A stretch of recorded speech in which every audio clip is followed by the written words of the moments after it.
الحمد لله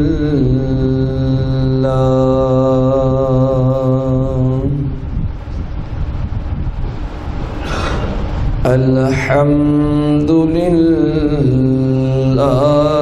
رب العالمين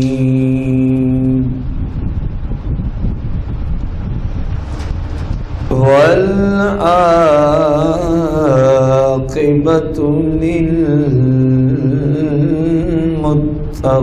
للمتقين والصلاة والسلام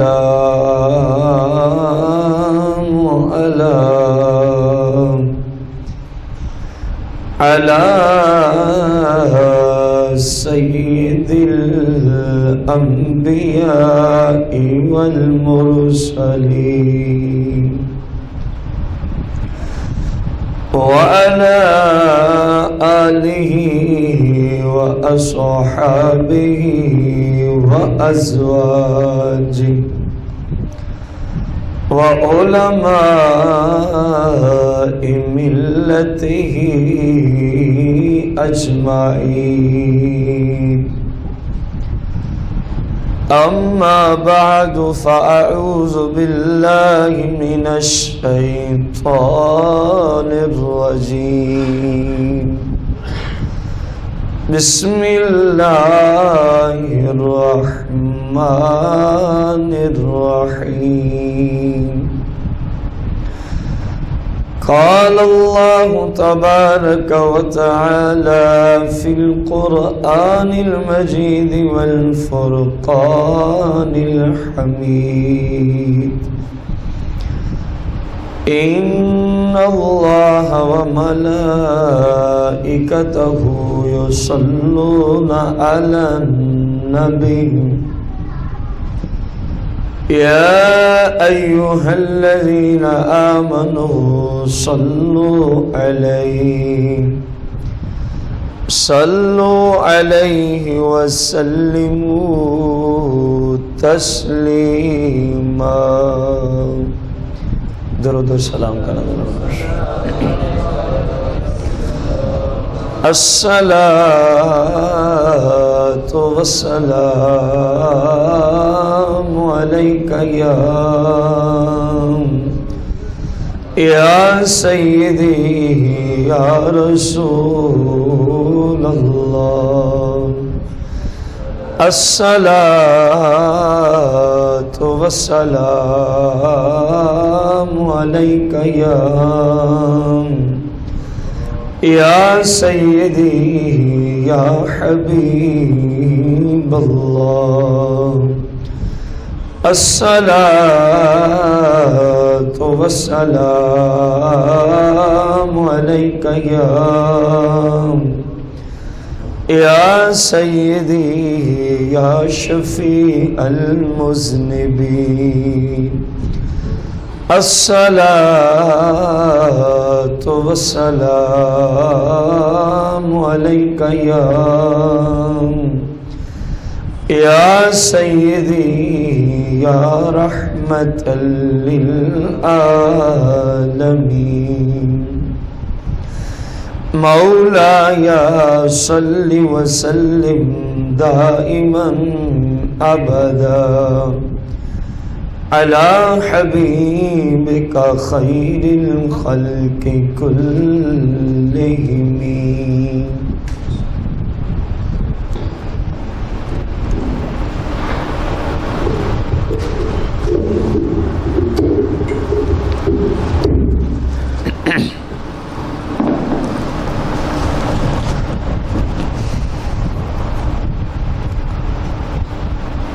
حمد و صلات کے بعد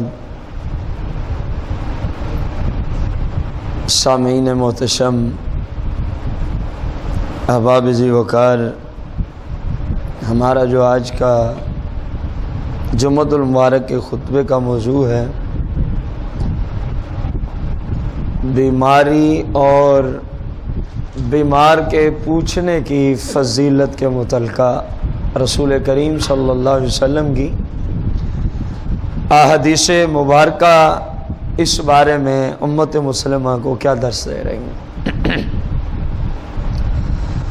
حضرت سیدنا ابو سعید خدری رضی اللہ تعالیٰ عنہ سے روایت ہے،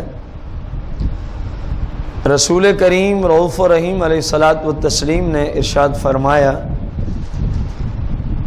کہ مسلم کو، یہ سرکار نے شرط لگائی ہے، ما یصیب المسلمہ،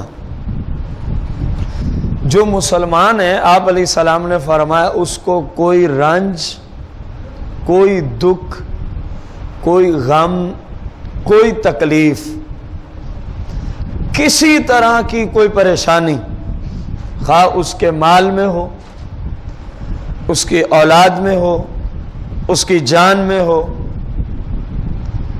حتیٰ کہ یہاں تک سرکار علیہ السلام نے ارشاد فرمایا کہ جو کانٹا اس کو چبھے،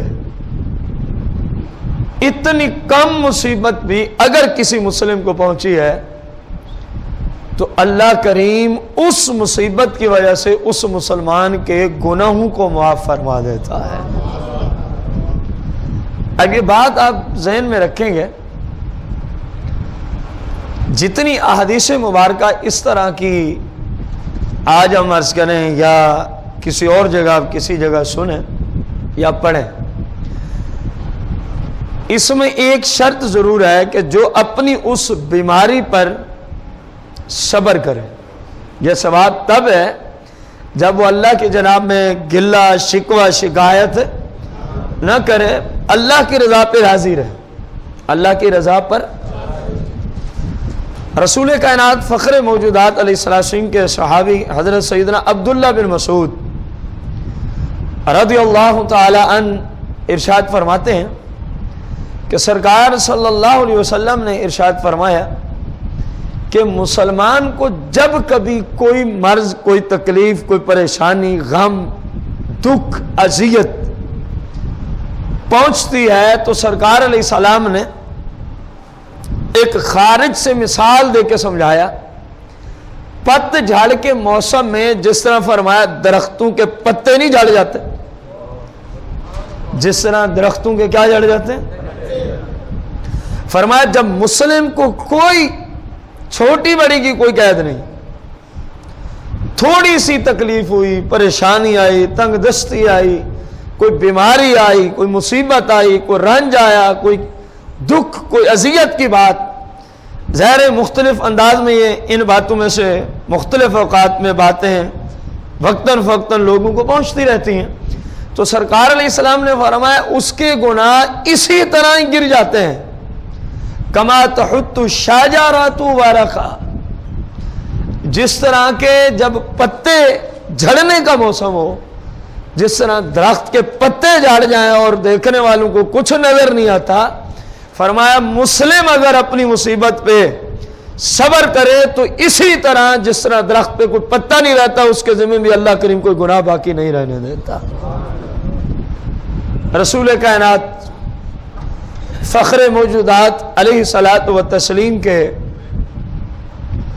پیارے صحابی حضرت سیدنا ابو ہریرہ، حضرت سیدنا ابو ہریرہ رضی اللہ تعالی عنہ سے روایت ہے، رسول کریم صلی اللہ تعالی علیہ وآلہ وسلم کی بارگاہ قدسیہ میں آپ کی محفل لگی ہوئی ہے، اس محفل کے دوران، اس محفل کے ایک شخص نے فسبح الرجل، ایک شخص نے بخار کو برا کہا، غور کرنا کس چیز کو برا کہا، بخار کو برا کہا، فقال النبی صلی اللہ علیہ وسلم لا تسبوها، فرمایا بخار کو برا نہ کہو،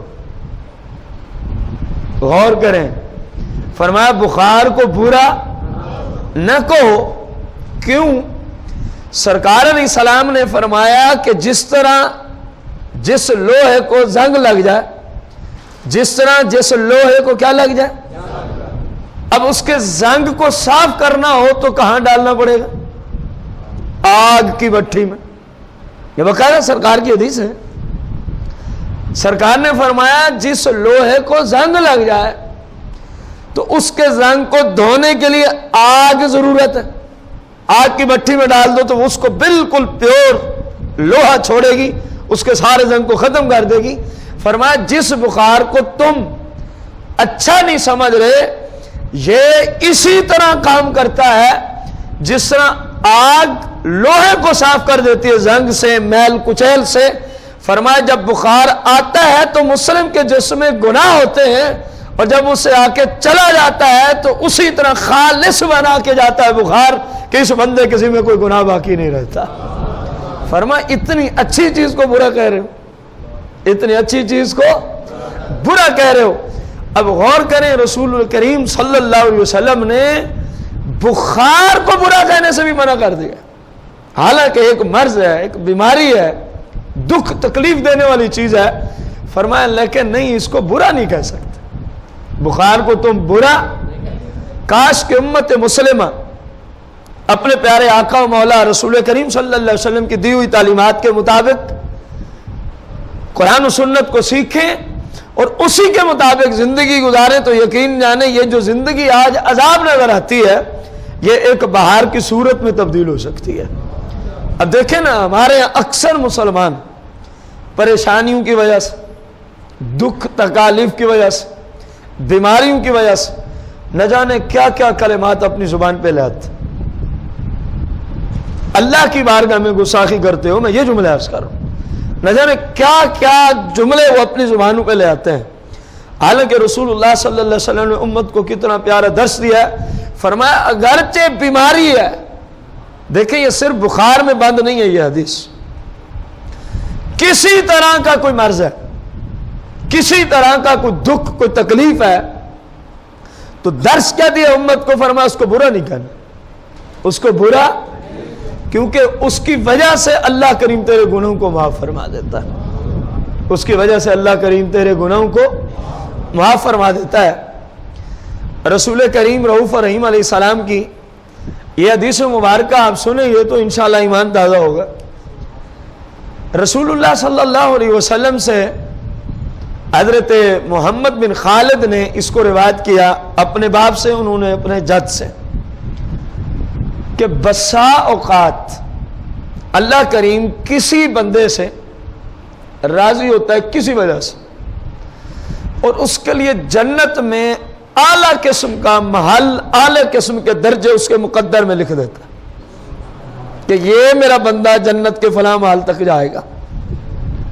اب اگلی بات سننے کے قابل ہے، سرکار علیہ السلام نے فرمایا اس بندے میں اتنی صلاحیت ہی نہیں ہوتی، اس بندے میں اتنی ہمت و طاقت ہی نہیں ہوتی کہ وہ اتنے بڑے بڑے نیک اعمال کرے جن کی وجہ سے بندہ اس جنت کے درجے تک جا پہنچتا ہے۔ ادھر اللہ نے لکھ دیا کہ اس نے جانا ہے۔ بات سمجھ آ رہی ہے آپ؟ ایک طرف ہے کہ اس کا درجہ وہ ہے، اور اسی حدیث میں فرمایا کہ اس درجے تک پہنچنے والے یہ اعمال نہیں کر سکتا، جتنے بڑے نیکیاں اعمال مشکل ترین درکار ہیں وہ اس بندے سے ہو سکتے، یہ قاصر ہے۔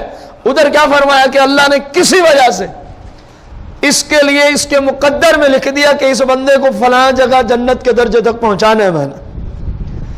اب سرکار نے فرمایا اس کا حل کیا دیا جاتا ہے؟ عمل تو وہ کر نہیں سکتا بیچارہ، کیونکہ وہ قاصر ہے، کمزور ہے، ضعیف ہے۔ سرکار علیہ السلام نے فرمایا اللہ کریم اس بندے کے جسم میں، فی جاسد ہی کے جملے، اس کے جسم میں، او فی مالی ہی، یا اس کے مال معیشت کے اعتبار سے، کاروبار کے اعتبار سے، او فی والد ہی، یا اس کی اولاد کے اعتبار سے، تین باتوں کا ذکر فرمائیں کہ وہ اس درجے تک پہنچ نہیں سکتا عمل کی وجہ سے، لیکن اللہ کو مقصود ہے اس کو پہنچانا کہ یہ پہنچے وہاں تک، تو فرمایا پھر تین میں سے کوئی ایک کام ہو جاتا ہے۔ کون سا؟ فرمایا تو اللہ کریم اس کے اپنے جسم میں کوئی مصیبت بھیج دیتا ہے۔ کیا بھیج دیتا ہے؟ کوئی بیماری، کوئی مصیبت، کوئی پریشانی، کوئی تکلیف، کوئی دکھ۔ اگر اس طرح نہ ہو، او فی مالی ہی، یا پھر اس کی معیشت میں، اس کے کاروبار میں کوئی تنگی بھیج دیتا ہے، اس کے کاروبار میں کوئی تنگی، کوئی پریشانی، کوئی تکلیف والا معاملہ ہو جاتا ہے۔ اگر یہ بھی نہ ہو تو فرمایا اوفی والدی، یا پھر اس کی اولاد کی وجہ سے والد یا والدہ جس کو پہنچانا مقصود ہوتا ان کو کوئی تکلیف پہنچتی ہے، لیکن سبب ظاہری طور پہ کون بن جاتے ہیں؟ اولاد، بیٹا یا بیٹی۔ اور پھر جو اگلی بات ہے ثم صبرہ، پھر سرکار نے فرمایا ثم صبرہ علی ذلک، جو مصیبت خواہ اس کے جسم میں، خواہ اس کے کاروبار میں، خواہ اس کی اولاد کی وجہ سے اس کو پہنچائی ہے، تاکہ یہ میرا بندہ کہاں تک پہنچے؟ جنت کے اس، کیونکہ عمل کر کے تو یہ پہنچ نہیں سکتا۔ ثم صبرہ علی ذلک، پھر اسی مصیبت پر اللہ کریم اس کو صبر کرنے کی توفیق بھی دے دیتا ہے، صبر کرنے کی توفیق بھی، حتی یبلغہ المنزلۃ التي سبقت له من اللہ، حتیٰ کہ اس کے اس مرض، اس دکھ، اس تکلیف، اس پریشانی، اس اذیت کی وجہ سے جو اس نے صبر کیا ہوتا ہے، اللہ کریم اسی صبر کی جزا لکھ دیتا ہے کہ ٹھیک ہے، کیونکہ ہمارے بندے نے ہماری دی ہوئی مصیبت پہ صبر کیا ہے تو اس کے لیے جنت کا فلاں محل اور درجہ ہم نے عطا فرما دیا۔ مصیبت تو اتنی بڑی اچھی چیز جو عمال کی وجہ سے نہ مل سکا، جو عمل کی وجہ سے بندہ جس درجے تک نہیں پہنچ سکتا اور اللہ کو مقصود ہے اس کو پہنچانا، تو پھر اس کے یہ طریقہ اختیار کیا جاتا۔ اب ہمارے ہاں اکثریت کی حالت گلے اور شکوے والی ہے انہی تین کاموں میں۔ اپنے جسم میں مصیبت ہو تب بھی بولتے بولتے تھکیں گے نہیں، کوئی کاروبار پہلے جس طرح چل رہا تھا کوئی تھوڑی سی پریشانی آ جائے تو تب بھی ان کے گلے شکوے سننے کے قابل، اولاد میں کوئی مسئلہ بن جائے تب بھی گلے شکوے سننے کے۔ بھائی گلے شکوے کریں گے تو پھر ثواب نہیں ملے گا، کیونکہ آپ حدیث سن چکے ثم صبرہ علی ذلک، کہ یہ ثواب، یہ فضیلت اس کے لیے جو آئی ہوئی مصیبت، دکھ، تکلیف، بیماری پر کیا کرتا ہو؟ صبر کرتا ہو۔ یہ رسول اللہ صلی اللہ علیہ وسلم کی تعلیمات، آپ نے امت کو زندگی گزارنے کا یہ درس دیا ہے کہ کوئی تکلیف آ جائے، کوئی دکھ آ جائے، کوئی پریشانی آ جائے تو پریشانی تو اپنی جگہ مسلم ہے، لیکن تیرے اور کافر میں فرق ہونا چاہیے۔ کافر روئے گا، چلائے گا، پیٹے گا، گلے شکوے کرے گا، تو ہے مسلم، تیرا ہر حال میں انداز یہ ہو کہ اے اللہ میں تیری رضا پہ راضی ہوں، اے اللہ میں تیری رضا پہ راضی ہوں۔ دیکھیں ایک بندے کو کوئی مصیبت آ گئی، فرض کیا کسی کے کاروبار میں کوئی مسئلہ بن گیا، اب اس کے اللہ کے جناب میں جو جملے لوگ بولتے ہیں، ان جملوں کے بولنے کی وجہ سے کاروبار درست ہو سکتا ہے؟ ایک بندے کو کوئی بخار چڑھ گیا، اب وہ بے صبری والے کلمات، واہ ویلا، گلے شکوے، کیا ان باتوں سے بخار چلا جائے گا؟ کوئی دکھ، کوئی تکلیف، کوئی مرض بے صبری کی وجہ سے جائے گا نہیں، الٹا اس کا جائے گا کہ مرض تو ہے ہی ہے، بے صبری کرے گا تو اجر سے محروم کر دیا جائے، اور اگر مرض ہے ہی ہے اور صبر سے کام لے تو اللہ کریم کتنے درجات عطا فرما دیتا ہے۔ اسی ایک حدیث کو بندہ ذہن میں رکھے، کتنی بڑی فضیلت ہے رسول کریم صلی اللہ علیہ وسلم نے جو فرمائی کہ بندہ جب جنت کے اس درجے تک اپنے عمل کی وجہ سے نہیں جا سکتا تو اللہ کریم کسی طرح اس پر کوئی بیماری، کوئی تنگ دستی، کوئی پریشانی، کوئی مصیبت، کوئی تکلیف بھیج دیتا ہے، پھر اپنے بندے کو اس پہ صبر کی بھی توفیق۔ تو جو صبر نہیں کرتا وہ ذرا غور کرے کہ میں کتنا لمبا چوڑا اجر اپنا ضائع کر دیتا ہوں۔ دیکھیں ایک حدیث مبارکہ کا مفہوم اسی عنوان سے ملتی جلتی ہے۔ سرکار مدینہ علیہ السلام نے ارشاد فرمایا، قیامت کے دن، کس دن؟ جب مریضوں کو، بیماروں کو، دکھ درد کے ماروں کو، پریشان حال زندگی گزارنے والوں کو، تکالیف کے اندر زندگی گزارنے والوں کو، ان کی بیماریوں کی وجہ سے، دکھ تکالیف کی وجہ سے، پریشانی کی وجہ سے، اذیت کی وجہ سے جن پہ انہوں نے صبر کیا تھا. جب قیامت کے دن اللہ کریم اجر عطا فرمائے گا نا, تو جو لوگ یہاں بالکل صحت مند رہتے تھے, معیشت کے اعتبار سے بالکل ٹائٹ, کوئی پریشانی کسی طرح کی نہیں آتی تھی, جب وہ دیکھیں گے نا تو پوچھیں گے کہ یا اللہ ان کو اتنا اجر کس چیز کے عوض میں مل رہا ہے. رسول اللہ صلی اللہ علیہ وسلم کی حدیث مبارک, ان کو بتایا جائے گا اللہ کی طرف سے, دنیا میں یہ بیماری پہ صبر کرتے تھے, دنیا میں یہ دکھ تکالیف والے معاملات میں کیا کرتے تھے, صبر کیا کرتے تھے. دنیا میں یہ پریشانی کی حالت میں, اذیت کی حالت میں, ہر حال میں انہوں نے ہماری رضا پہ صبر کیا, تو یہ پریشانیوں, مصیبتوں, تکالیف پر صبر کرنے کی وجہ سے ان کو اتنا اجر مل رہا ہے.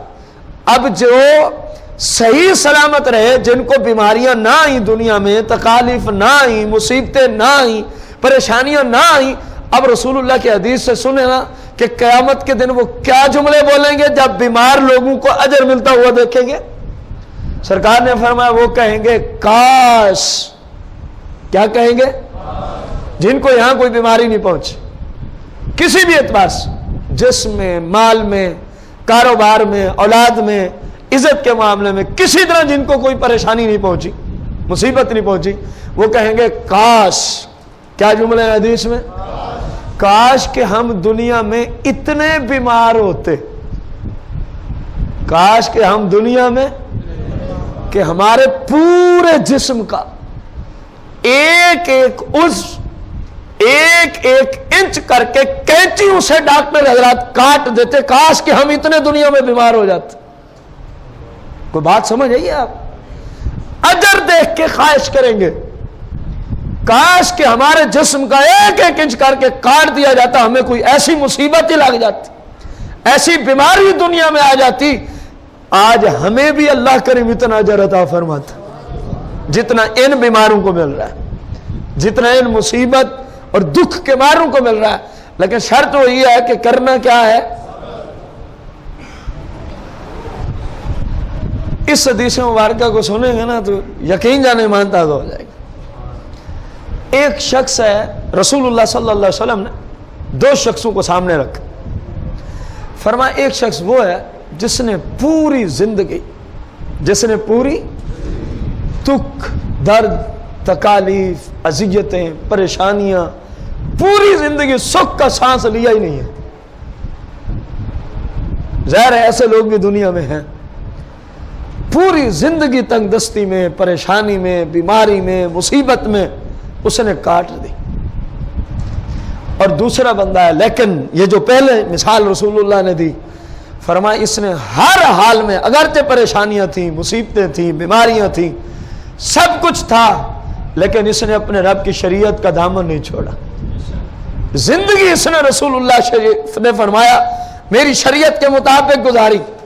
اور دوسری جانب فرمایا ایک ایسا شخص ہے جس کو پوری زندگی کبھی کوئی ایک سانس بھی تکلیف میں نہیں گزرا, ہر حیثیت سے خوشیوں میں, ہر حیثیت سے عیش و عشرت میں, ہر حیثیت سے آسانیاں ہی آسانیاں, لیکن اس بندے نے, رسول اللہ نے فرمایا میری شریعت پہ عمل نہ کیا. اب یہ دونوں قسم کے لوگ جب قیامت کے دن آئیں گے, یہ دونوں قسم کے لوگوں کی مثال آپ کو سمجھ آئی حدیث کی روشنی. جب قیامت کے دن آئیں گے, اللہ کریم جس نے پوری زندگی دکھ تکالیف میں کاٹی ہوگی, فرشتوں کو حکم دے گا. سرکار علیہ السلام نے فرمایا اس کو جنت میں بھیجنا نہیں ہے, صرف جنت کا نظارہ کرا کے واپس لے آؤ, لے جاؤ, یہ جنت کو دیکھ کے فوراً واپسی لے آنا. جس نے پوری زندگی کس طرح گزاری ہوگی, دکھ, تکالیف, پریشانی, تکالیف میں, لیکن ساتھ ساتھ رسول اللہ کی شریعت کا دامن نہ چھوڑا ہوگا, رسول اللہ کی شریعت پہ چلنے والا. اور ادھر دوسرے شخص کے بارے میں سرکار نے فرمایا, اللہ فرشتوں کو فرمائے گا اس کو دوزخ میں ابھی ڈالنا نہیں, فقط دوزخ دکھا کے اس کو نظارہ کرا کے واپس لے آؤ. ایک جا رہا ہے جنت دیکھنے اور دوسرا جا رہا ہے. سرکار علیہ السلام نے فرمایا دونوں واپس آ گئے.